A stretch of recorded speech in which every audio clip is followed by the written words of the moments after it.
কিছুদিন আগেই সেম জায়গাতে কত লোক, কত কালার্স, কত ভিড় ছিল। আর তোমরা বিশেষ করে বুঝতে পারবে এই যে 3টে টাওয়ার দেখতে পাচ্ছ, মানে 3টে বিল্ডিং, এখানটাই ছিল স্টেজ। আমি কিন্তু হোলি পার্টির কথা বলছিলাম, এখানেই আমরা এসেছিলাম হোলি খেলতে। তো আমি আজকে এসেছিলাম ইনোরভিটে, কারণ আমি চেঞ্জ করতে এসেছিলাম আমার গ্লাসটা।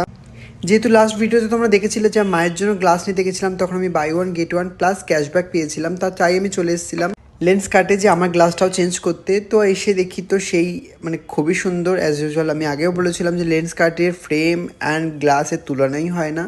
তো আমি ওই ডাক্তার দেখানোর পর অনেকগুলো চশমা দেখেছিলাম যেগুলো আমার ফেসে ভালোই লাগছিলো, কিন্তু আমি একদম পাজেলড হয়ে গেছিলাম মানে একটার পর একটা দেখে।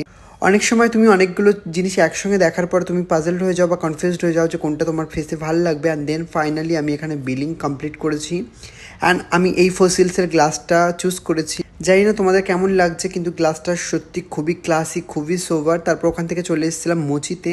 আমার একটু স্লিপার দেখাচ্ছিলো আর কিছু প্ল্যাটফর্ম হিল দেখাচ্ছিলো। তো আসার পরে সেরকম ভালো কিছু আমি পাইনি। তো আমি এখানে একটু ভিডিও নিয়ে বেরিয়ে পড়েছিলাম।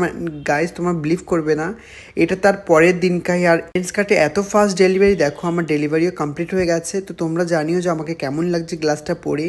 তো ভিডিওটা আমি এর জন্য শেয়ার করলাম যে বাই ওয়ান গেট ওয়ানের সেল এখনও চলছে, তোমরা যেতে পারো লেন্স